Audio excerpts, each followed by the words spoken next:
Kwa majina naitwa Digna Makweli. Digna, wewe uko ni mdau wa vikoba? Mimi ni mdau wa vikoba, lakini pia ni mtoa elimu ya fedha ambaye nimethibitishwa na Benki Kuu ya Tanzania. Wow. Mwitikio kwa wakina mama kwenye masuala ya kifedha, hasa kwenye suala la kusave, ukoje kwa tathmini yako wewe kama mkufunzi wa masuala ya kifedha?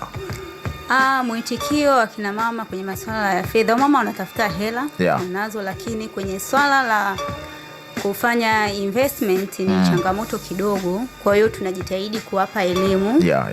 Kwa hiyo hata kwenye vikoba tunajitahidi kuwapa elimu ili wamama kwamba asiendelee tu anaweka vikoba, kile atakachokipata basi mwisho wa mwaka afanye investment kwa ajili ya maisha mengine ya baadaye aweze kupata passive income. Tuna changamoto katika hilo eneo, mkufunzi wa fedha. Mwisho wa mwaka una matukio mengi ya kistarehe, na mwisho wa mwaka vikoba ndo kama vinategemewa zaidi, tupate nauli za kusafiri kwenda mikoani, tukachome mbuzi, tuende kujispoili na kadhalika. Tunaondokaje hapo? Kazi yako kubwa ni ipi ya kusaidia kwamba make money and save, fanya investment ambayo itaendelea kumachua kila inapoitwa leo? Tunatokaje hapo?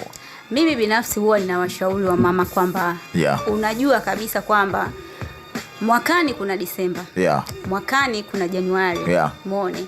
Kwa hiyo kwenye vikundi huwa naambia kama mwakani mnaenda kwa ajili ya kuspend, it's better ukaweka pesa yako sasa hivi kwenye investment, ili ile pesa kesho uanze ukienda kwenye hiyo shughuli ambayo unataka kwenda ukaitumie. I mean kwamba either ukaweke UTT au uweke kwenye bond ili baadaye usipate maumivu, ili ile pesa unapata kwenye vikoba is disturb uwekezaji wako wewe.